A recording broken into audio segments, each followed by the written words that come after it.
Radio Tehran, শুরু হচ্ছে বিশ্ব সংবাদ।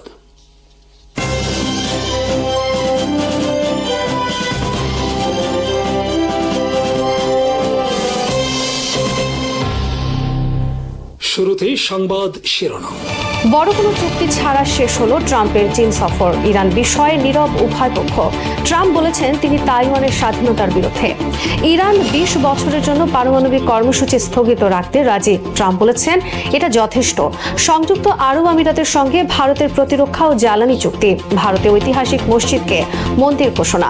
পশ্চিমবঙ্গে পশু কোরবানির বিষয়ে কঠোর নির্দেশনা জারি। শঙ্কিত মুসলমানরা। বড় কোনো চুক্তি ছাড়া শেষ হয়েছে ডোনাল্ড ট্রাম্পের 2 দিনের চীন সফর। তবে ট্রাম্পের এই সফরে চীনের অর্জন অনেক বড়, কারণ ডোনাল্ড ট্রাম্প স্পষ্ট করে বলেছেন যুক্তরাষ্ট্র তাইওয়ানের স্বাধীনতার বিরুদ্ধে। শি জিনপিং এর সঙ্গে বৈঠকের পরপরই ট্রাম্প সাংবাদিকদের সঙ্গে কথা বলার সময় তাইওয়ানকে সতর্ক করেছেন স্বাধীন হতে চাওয়া বিষয়।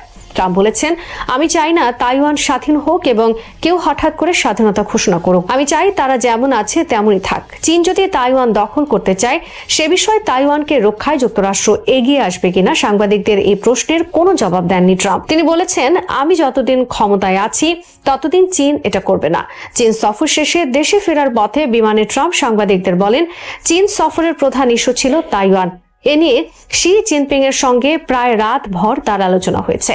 যুক্তরাষ্ট্র তাইওয়ান রক্ষা করবে কিনা বা তাইওয়ানের জন্য যুদ্ধ করবে কিনা এই প্রশ্নের জবাবে ট্রাম্প বলেন, আপনারা জানেন আমাদের একটি যুদ্ধ করার জন্য 9,500 মাইল পথ ভ্রমণ করতে হবে।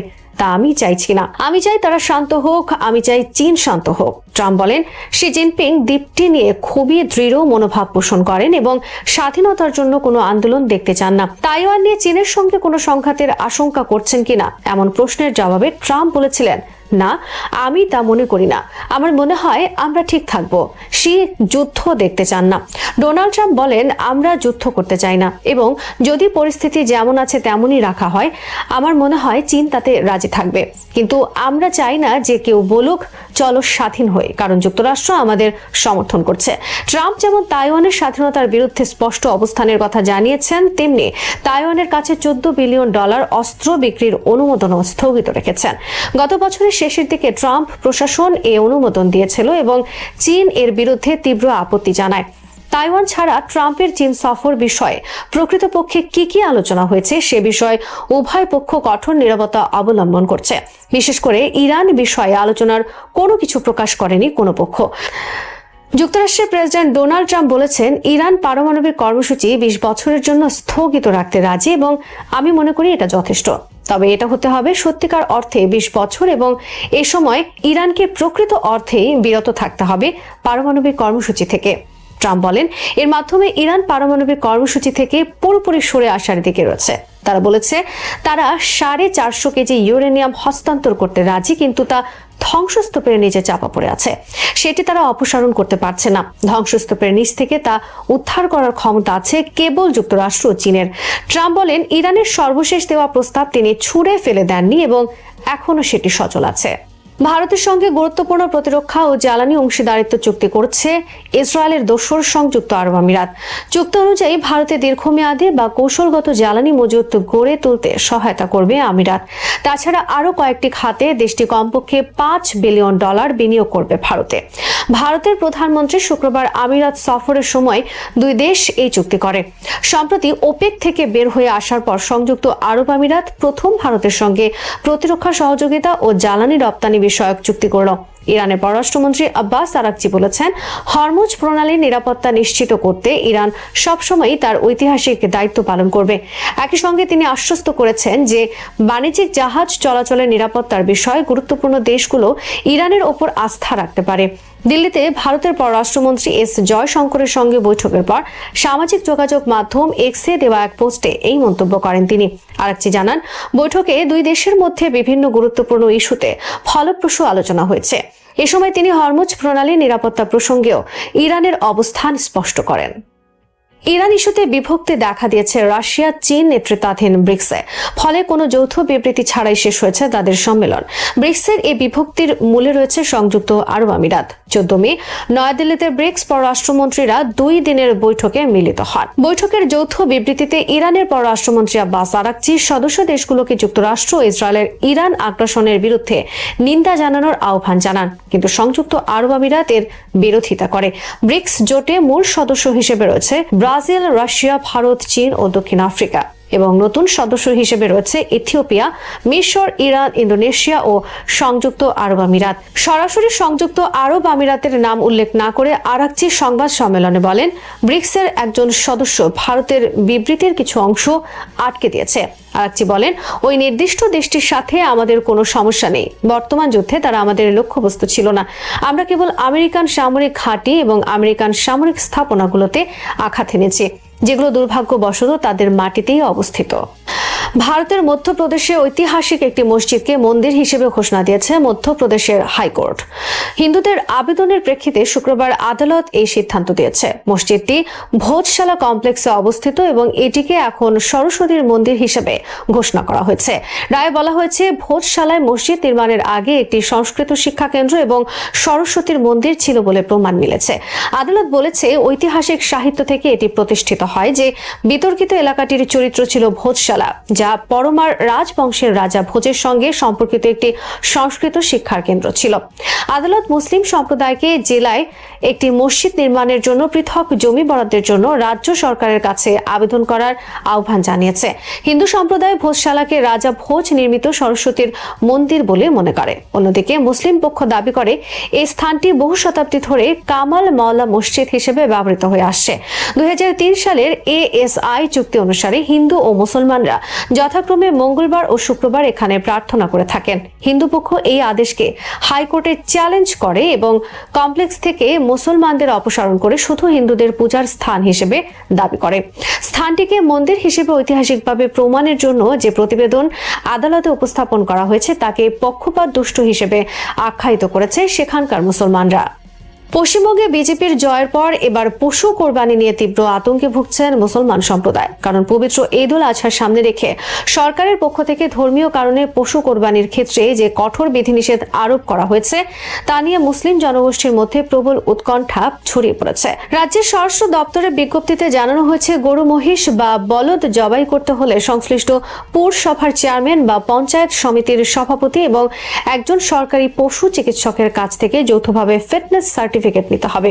এছাড়াও নির্দেশ দেওয়া হয়েছে যে ওই পশুর বয়স 14 বছরের বেশি হতে হবে অথবা বার্ধক্য বা অসুস্থতার কারণে পশুটি চিরতরে কর্মক্ষমতা হারালে তবেই তা জবাই করা যাবে। এই নিয়ম লঙ্ঘন করলে বা প্রকাশ্য স্থানে জবাই করলে 6 মাসের কারাদণ্ড ও জরিমানার বিধান রাখা হয়েছে।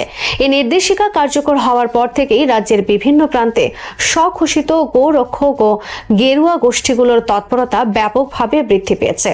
বিশেষ করে মুসলিম অধ্যুষিত এলাকাগুলোতে বহিরাগতদের প্রবেশ এবং সরাসরি হুমকি দেওয়ার ঘটনায় থমথমে পরিবেশ তৈরি হয়েছে।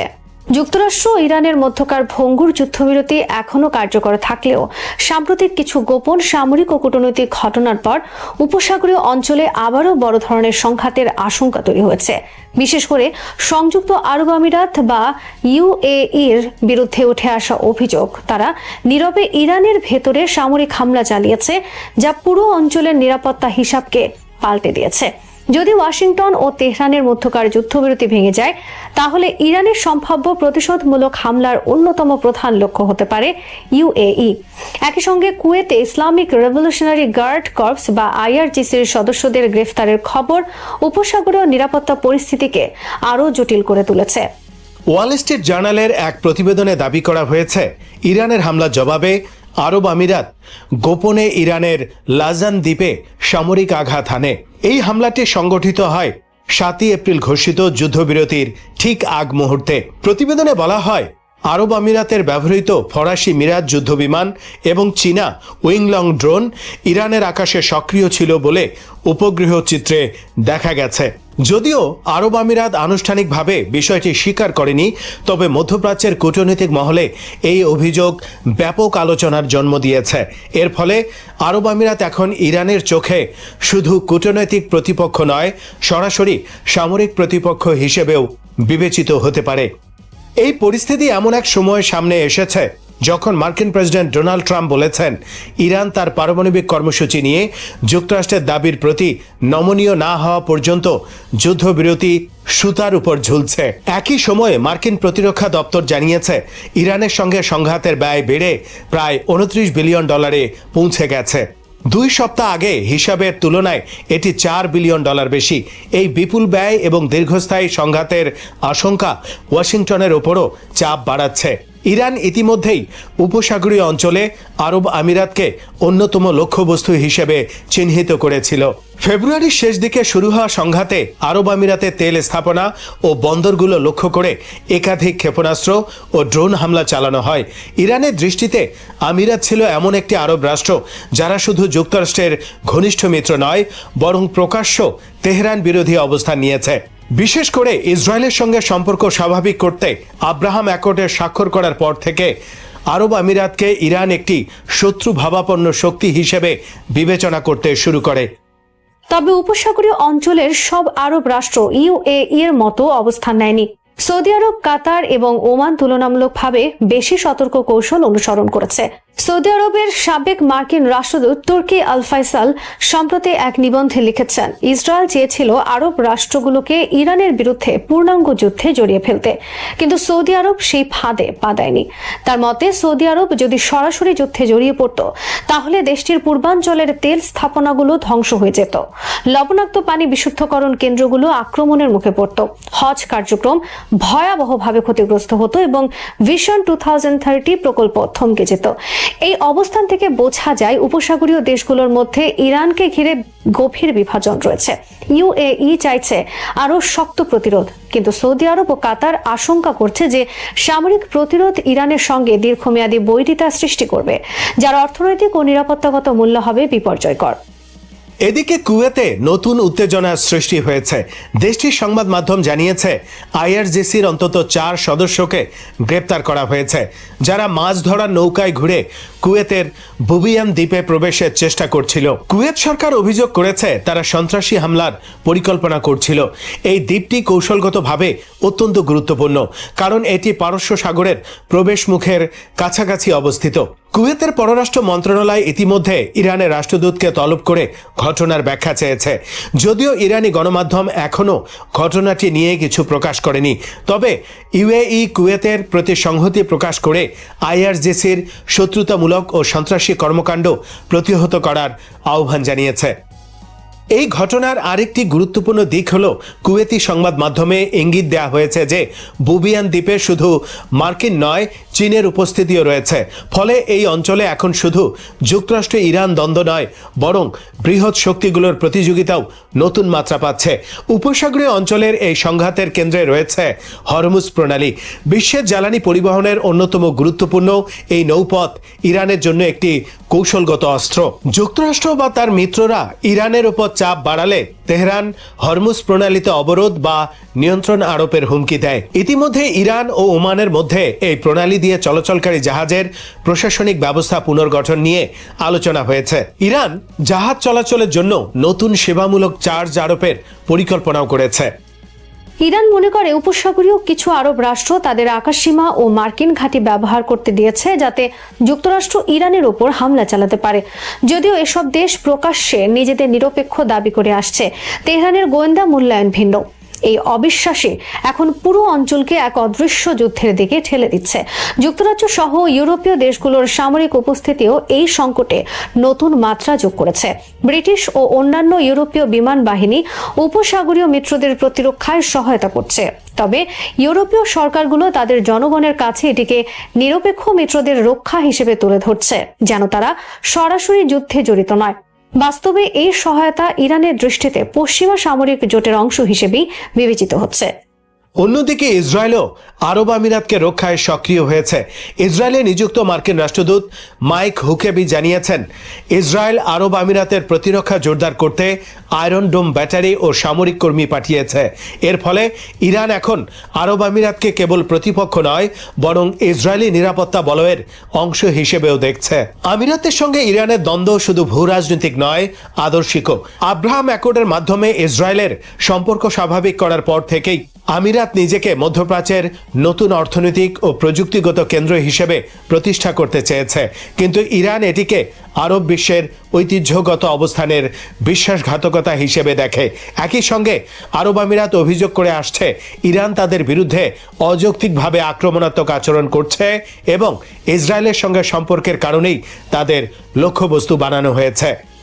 সাম্প্রতিক হামলাগুলোর কারণে আরব আমিরাত ইতিমধ্যে বড় অর্থনৈতিক ক্ষতির মুখে পড়েছে। দেশটির সবচেয়ে বড় গ্যাস প্রক্রিয়াজাতকরণ কেন্দ্র ইরানি হামলার কারণে প্রায় 2 বছর বন্ধ হয়ে গেছে। রাষ্ট্রীয় জ্বালানি কোম্পানি অ্যাডনক গ্যাস জানিয়েছে, 2026 সালের শেষ নাগাদ প্ল্যান্টটির উৎপাদন ক্ষমতা 80% ফিরিয়ে আনার পরিকল্পনা রয়েছে।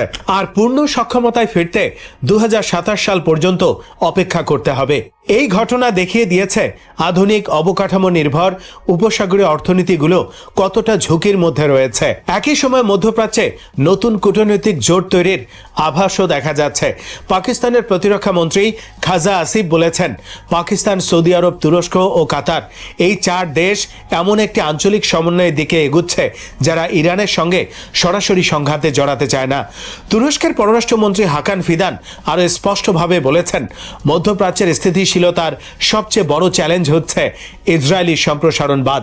তার মতে, গাজা, বৈরুত, পশ্চিম তীর ও সিরিয়ায় ইসরায়েলের কর্মকাণ্ড অঞ্চল জুড়ে অস্থিতিশীলতা তৈরি করছে এবং উপসাগরীয় সংকটের মধ্যেও আন্তর্জাতিক সম্প্রদায় যেন গাজার বিষয়টি ভুলে না যায়। এই অবস্থান থেকে বোঝা যাচ্ছে মুসলিম বিশ্বের ভেতরেও এখন 2টি ভিন্ন ধারা তৈরি হয়েছে। একদিকে আরব আমিরাত ও কিছু রাষ্ট্র পশ্চিমা নিরাপত্তা বলয়ের ঘনিষ্ঠ অংশ হয়ে উঠছে, অন্যদিকে তুরস্ক, কাতার, পাকিস্তান ও আংশিকভাবে সৌদি আরব একটি তুলনামূলক স্বাধীন আঞ্চলিক অবস্থান বজায় রাখতে চাইছে। সব মিলিয়ে মধ্যপ্রাচ্য এখন এমন এক অনিশ্চিত বাস্তবতার মধ্যে দাঁড়িয়ে আছে, যেখানে যুদ্ধবিরতি থাকা সত্ত্বেও যুদ্ধের অবকাঠামো অটুট রয়েছে। গোপন হামলা, প্রক্সি অপারেশন, কূটনৈতিক বিভাজন এবং জ্বালানি রুটের নিয়ন্ত্রণ সবকিছু মিলিয়ে পরিস্থিতি যে কোনো সময় পূর্ণাঙ্গ সংঘাতে রূপ নিতে পারে। যদি যুক্তরাষ্ট্র ও ইরানের মধ্যে আবার সরাসরি যুদ্ধ শুরু হয়, তাহলে সেই যুদ্ধ আর শুধু 2 দেশের মধ্যে সীমাবদ্ধ থাকবে না, বরং পুরো উপসাগরীয় অঞ্চল এক ভয়াবহ অগ্নিগর্ভ পরিস্থিতিতে নিমজ্জিত হতে পারে। মার্কিন সামরিক শিল্প জোটের দীর্ঘদিনের মুখপাত্র হিসেবে পরিচিত দ্য আটলান্টিকে প্রকাশিত সাম্প্রতিক বিশ্লেষণ আন্তর্জাতিক ভূরাজনীতির এক নতুন বাস্তবতাকে সামনে এনে দিয়েছে। সেখানে স্বীকার করা হয়েছে যে ইরানের বিরুদ্ধে যুক্তরাষ্ট্র ও ইসরায়েল এর যুদ্ধ কেবল সামরিক সংঘর্ষ ছিল না, বরং এটি বিশ্ব ক্ষমতার ভারসাম্যে একটি মৌলিক পরিবর্তন ঘটিয়েছে। আরও তাৎপর্যপূর্ণ হলো, এই মূল্যায়ন এসেছে এমন এক ব্যক্তির কাছ থেকে যিনি মার্কিন নব্য রক্ষণশীল কৌশলগত চিন্তার অন্যতম প্রধান স্থপতি হিসেবে পরিচিত। রবার্ট কাগান শুধু একজন বিশ্লেষক নন, তিনি সেই রাজনৈতিক ও সামরিক চিন্তাধারার প্রতিনিধি যাদের পরিকল্পনায় আফগানিস্তান থেকে ইরাক, সিরিয়া থেকে লেবানন পর্যন্ত রেজিম চেঞ্জ যুদ্ধগুলোর নকশা তৈরি হয়েছিল। ফলে তার বক্তব্যকে কেবল একটি মতামত হিসেবে দেখতে ভুল হবে, বরং এটি মার্কিন পররাষ্ট্রনীতির অভ্যন্তরীণ ক্ষমতা কেন্দ্রগুলোর মানসিক পরিবর্তনের প্রতিফলন হিসেবে দেখা হচ্ছে। কাগানের মূল্যায়নের মূল বক্তব্য হল, ইরান এই যুদ্ধে যুক্তরাষ্ট্রকে কৌশলগতভাবে চেকমেট করেছে। অর্থাৎ যুদ্ধ সাময়িকভাবে থামলেও কিংবা ভবিষ্যতে নতুন সংঘর্ষ শুরু হলেও আগের অবস্থায় আর ফিরে যাওয়া সম্ভব নয়। ওয়াশিংটন যে দীর্ঘদিন ধরে মধ্যপ্রাচ্যে একচ্ছত্র আধিপত্য বজায় রেখেছিল, সেই কাঠামো এখন ভেঙে পড়ছে। বিশেষ করে হরমুজ প্রণালীর নিয়ন্ত্রণ নিয়ে যে বাস্তবতা তৈরি হয়েছে, তা বিশ্ব অর্থনীতি ও আন্তর্জাতিক কূটনীতিকে নতুনভাবে সাজাতে বাধ্য করবে। বিশ্বের জ্বালানি সরবরাহের বিশাল অংশ এই প্রণালীর উপর নির্ভরশীল। ফলে ইরান যদি কার্যত এর কৌশলগত নিয়ন্ত্রণ ধরে রাখে, তাহলে শুধু উপসাগরীয় রাজতন্ত্রগুলো নয়, ইউরোপ, এশিয়া ও আফ্রিকার বহু দেশও তেহরানের সঙ্গে সম্পর্ক পুনর্বিবেচনা করতে বাধ্য হবে। এই স্বীকৃতির সবচেয়ে গুরুত্বপূর্ণ দিক হল, আমেরিকান হার্ড পাওয়ারের সীমাবদ্ধতা প্রকাশ পাওয়া। গত 3 দশক ধরে যুক্তরাষ্ট্রের সামরিক শক্তিকে প্রায় অপ্রতিরোধ্য হিসেবে উপস্থাপন করা হয়েছে। ইরাক, লিবিয়া কিংবা যুগোস্লাভিয়ায় বিমান হামলা ও অবরোধের মাধ্যমে ওয়াশিংটন বারবার দেখিয়েছে যে তারা চাইলেই যে কোনো রাষ্ট্রকে ধ্বংস করে দিতে পারে। কিন্তু ইরানের ক্ষেত্রে পরিস্থিতি সম্পূর্ণ ভিন্ন হয়ে দাঁড়িয়েছে। ইরান শুধু সামরিকভাবে প্রতিরোধ গড়ে তুলেনি, বরং ভূরাজনৈতিক ও অর্থনৈতিক বাস্তবতাকে নিজেদের পক্ষে ব্যবহার করেছে। হরমুজ প্রণালীকে কেন্দ্র করে তারা এমন এক কৌশলগত অবস্থান তৈরি করেছে যা বিশ্ব অর্থনীতিকে সরাসরি প্রভাবিত করতে সক্ষম। কাগানের বক্তব্যে আরও একটি গুরুত্বপূর্ণ বিষয় উঠে এসেছে, মার্কিন নিষেধাজ্ঞা ব্যবস্থার সম্ভাব্য পতন। 4 দশকেরও বেশি সময় ধরে যুক্তরাষ্ট্র ইরানের বিরুদ্ধে জটিল অর্থনৈতিক নিষেধাজ্ঞা আরোপ করে রেখেছে। এই নিষেধাজ্ঞার উদ্দেশ্য ছিল ইরানকে আন্তর্জাতিক বাণিজ্য ও আর্থিক ব্যবস্থার বাইরে ঠেলে দেয়া। কিন্তু বর্তমান পরিস্থিতিতে সেই কাঠামো ভেঙে পড়ার শঙ্কা তৈরি হয়েছে, কারণ বিশ্বের বড় বড় অর্থনীতি নিজেদের জ্বালানি নিরাপত্তা ও বাণিজ্যিক স্বার্থের জন্য ইরানের সঙ্গে সমঝোতায় যেতে বাধ্য হতে পারে। ইউরোপীয় দেশগুলো যারা এতদিন ওয়াশিংটনের কৌশলগত অবস্থানের সঙ্গে একাত্মতা দেখিয়েছে, তারাও বাস্তব অর্থনৈতিক চাপের মুখে নীতিগত অবস্থান বদলাতে পারে। বিশ্ব অর্থনীতির জন্য হরমুজ প্রণালীর গুরুত্ব অপরিসীম। প্রতিদিন লক্ষ লক্ষ ব্যারেল তেল ও গ্যাস এই জলপথ দিয়ে পরিবাহিত হয়।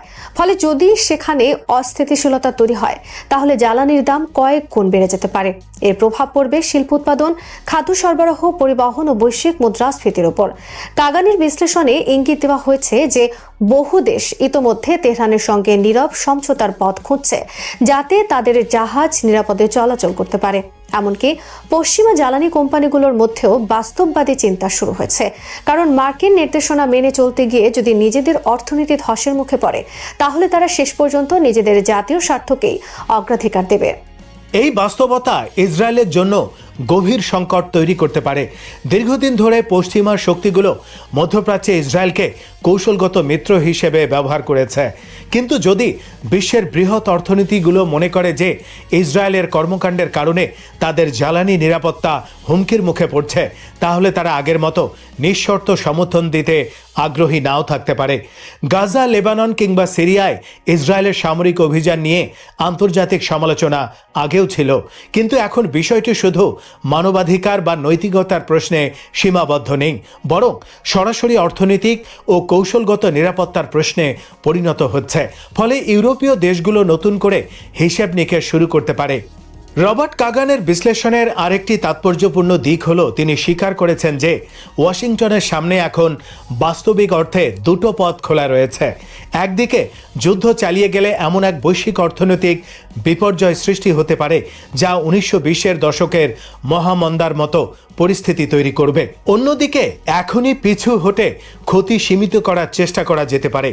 তার মতে যুক্তরাষ্ট্রের অভ্যন্তরীণ ক্ষমতা কেন্দ্রগুলো দ্বিতীয় পথটিকেই কম ক্ষতিকর বিকল্প হিসেবে বিবেচনা করছেন, কারণ উপসাগরীয় অঞ্চলে জ্বালানি অবকাঠামোর ওপর বড় ধরনের হামলা হলে বিশ্ববাজারে যে ধাক্কা লাগবে তা শুধু আমেরিকার প্রতিপক্ষ নয়, আমেরিকার নিজের অর্থনীতিকেও ভয়াবহ আঘাত করবে। এই পরিস্থিতি আন্তর্জাতিক ব্যবস্থায় আরও বড় পরিবর্তনের ইঙ্গিত দিচ্ছে।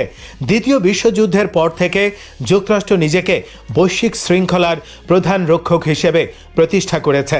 আন্তর্জাতিক বাণিজ্য, সামুদ্রিক নিরাপত্তা, ডলার ভিত্তিক আর্থিক ব্যবস্থা সবকিছুর কেন্দ্রবিন্দুতে ছিল ওয়াশিংটনের প্রভাব। কিন্তু যদি বিশ্বব্যাপী এমন ধারণা জন্ম নেয় যে আমেরিকা আর আগের মতো শক্তিশালী নয়, তাহলে তার মিত্ররাও বিকল্প শক্তি কেন্দ্রের দিকে ঝুঁকতে শুরু করবে। চীন, রাশিয়া, ইরান কিংবা আঞ্চলিক জোটগুলো তখন নতুন বাস্তবতার সুযোগ নিতে পারে। বিশেষ করে উপসাগরীয় আরব রাষ্ট্রগুলোর অবস্থান অত্যন্ত গুরুত্বপূর্ণ।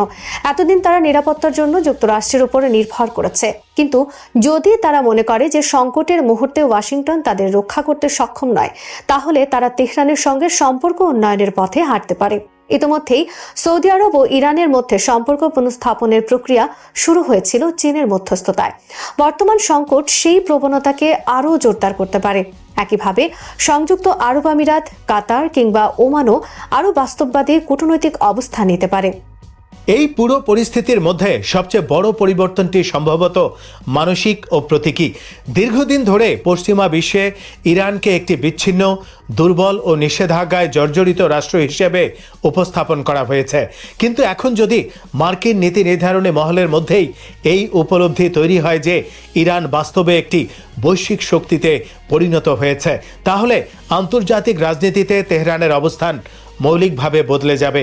বিশ্ব দক্ষিণের বহু দেশ যারা এতদিন পশ্চিমা চাপের কারণে দূরত্ব বজায় রেখেছিল, তারাও নতুনভাবে সম্পর্ক গড়তে আগ্রহী হতে পারে।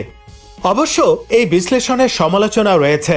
অনেকেই মনে করেন কাগানের মূল্যায়ন অতিরঞ্জিত এবং ইরানের শক্তিকে অতিরিক্ত করে বড় দেখানো হয়েছে, কারণ যুক্তরাষ্ট্র এখনও বিশ্বের সবচেয়ে বড় সামরিক এবং অর্থনৈতিক শক্তি।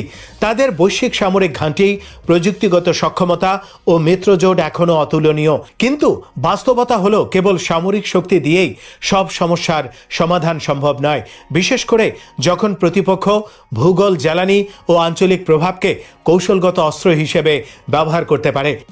আরও গুরুত্বপূর্ণ বিষয় হলো এই সংকট বিশ্বব্যাপী বহুমেরু কেন্দ্রিক ব্যবস্থার উত্থানকে ত্বরান্বিত করতে পারে। একসময় আন্তর্জাতিক রাজনীতিতে যুক্তরাষ্ট্রের একক আধিপত্য ছিল, কিন্তু এখন চীন অর্থনৈতিক শক্তি হিসেবে, রাশিয়া সামরিক শক্তি হিসেবে এবং ইরান আঞ্চলিক কৌশলগত শক্তি হিসেবে নতুন ভারসাম্য তৈরি করছে। ফলে বিশ্ব ধীরে ধীরে এমন এক পর্যায়ে পৌঁছে যাচ্ছে যেখানে কোনো একক শক্তি পুরো ব্যবস্থাকে নিয়ন্ত্রণ করতে পারবে না। দ্য আটলান্টিকে প্রকাশিত এই বিশ্লেষণ কেবল একটি সামরিক সংঘর্ষের মূল্যায়ন নয়, বরং এটি আমেরিকান ভূরাজনৈতিক চিন্তায় পরিবর্তনের ইঙ্গিত। যে ব্যক্তিরা একসময় নিউ আমেরিকান সেঞ্চুরির স্বপ্ন দেখেছিলেন, তারাই এখন স্বীকার করতে শুরু করেছেন যে সেই যুগ হয়তো শেষের দিকে। ইরানের উত্থান, হরমুজ প্রণালীর কৌশলগত গুরুত্ব, নিষেধাজ্ঞা ব্যবস্থার দুর্বলতা এবং বিশ্ব অর্থনীতির ভঙ্গুরতা সব মিলিয়ে আন্তর্জাতিক রাজনীতি এক নতুন অধ্যায়ে প্রবেশ করছে। এই অধ্যায়ে সামরিক শক্তির পাশাপাশি ভূগোল, জ্বালানি, অর্থনীতি ও কূটনৈতিক বাস্তববাদ আরও বড় ভূমিকা পালন করবে। আর সেই বাস্তবতায় যুক্তরাষ্ট্রকে হয়তো প্রথমবারের মতো স্বীকার করতে হচ্ছে যে প্রতিটি যুদ্ধ শুধু বোমা ও ক্ষেপণাস্ত্র দিয়ে জেতা যায় না। কখনো কখনো একটি রাষ্ট্রের কৌশলগত অবস্থানই পুরো বৈশ্বিক ব্যবস্থাকে বদলে দিতে পারে। শ্রোতা বন্ধুরা, বিশ্ব সংবাদে এই ছিল আমাদের সর্বশেষ আয়োজন। সঙ্গে থাকার জন্য আপনাদের সবাইকে অসংখ্য ধন্যবাদ।